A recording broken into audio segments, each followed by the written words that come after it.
নমস্কার বন্ধুরা, মনীষার হেসেলে আপনাদের সবাইকে স্বাগত। আজ আপনাদের সাথে শেয়ার করব দুধ সিমাইয়ের রেসিপিটি বানানোর জন্য এখানে প্রথমেই কিছু ড্রাই ফ্রুটস ভেজে নেব। তার জন্য কড়াইয়ের মধ্যে দিয়ে দিয়েছি 1 থেকে 2 চামচ পরিমাণ ঘি। এরপর কিশমিশটাকে কড়াইয়ের মধ্যে দিয়ে ভেজে তুলে রেখেছি একটি পাত্রের মধ্যে। এরপর দিয়ে দিলাম কাজু এবং আমন্ড এবং কাজুটাকে ভেজে নেওয়ার পর একটি পাত্রের মধ্যে তুলে নিয়েছি।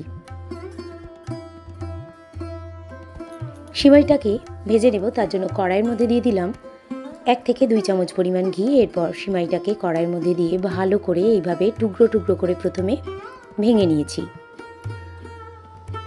খুন্তি দিয়ে উল্টিয়ে পাল্টিয়ে লো টু মিডিয়াম ফ্লেমে রেখে সিমাইটাকে প্রথমে ভেজে নিয়েছি। একটু লালচে করে এখানে সিমাইটাকে ভেজে নিতে হবে।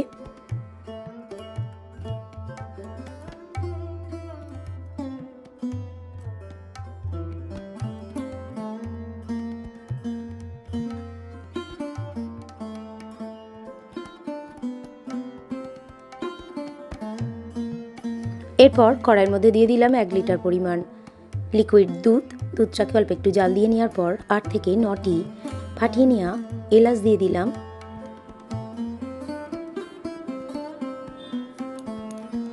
দুধটাকে একটু এখানে ঘন করে জাল দিয়ে নিয়েছি লো টু মিডিয়াম ফ্লেমে রেখে।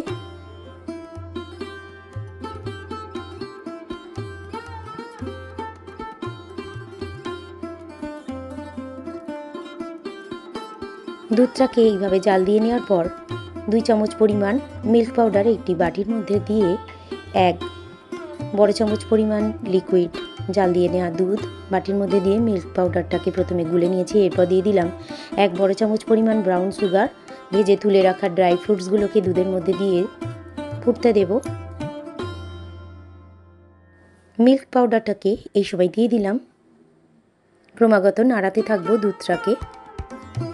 স্বাদ অনুযায়ী অল্প একটু লবণ যুক্ত করলাম।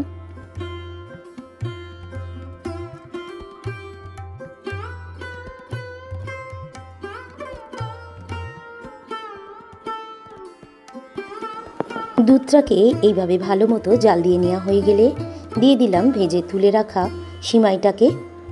উপর থেকে ছড়িয়ে দিলাম 2 চামচ পরিমাণ ঘি আর দিয়ে দিলাম 1 চামচ পরিমাণ এলাচ গুঁড়ো। তৈরি হয়ে গেল আজকের রেসিপি দুধ সিমাই। পরিবেশনের জন্য একেবারে প্রস্তুত।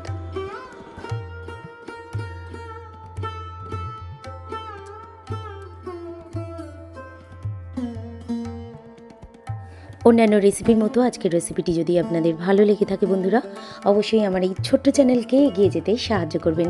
লাইক, কমেন্ট, শেয়ার করবেন। আর চ্যানেলে নতুন কোনো বন্ধু হয়ে থাকলে চ্যানেলটিকে সাবস্ক্রাইব করে পাশে থাকবেন। এই ধরনের রেসিপি সবার প্রথম দেখার জন্য পাশে থাকা বেল আইকনটিতে প্রেস করে রাখবেন। রেসিপিটি শেষ পর্যন্ত দেখার জন্য আপনাদের সবাইকে ধন্যবাদ। সবাই ভালো থাকবেন, সুস্থ থাকবেন। আবারও চলে আসবো নতুন কোনো রেসিপি নিয়ে।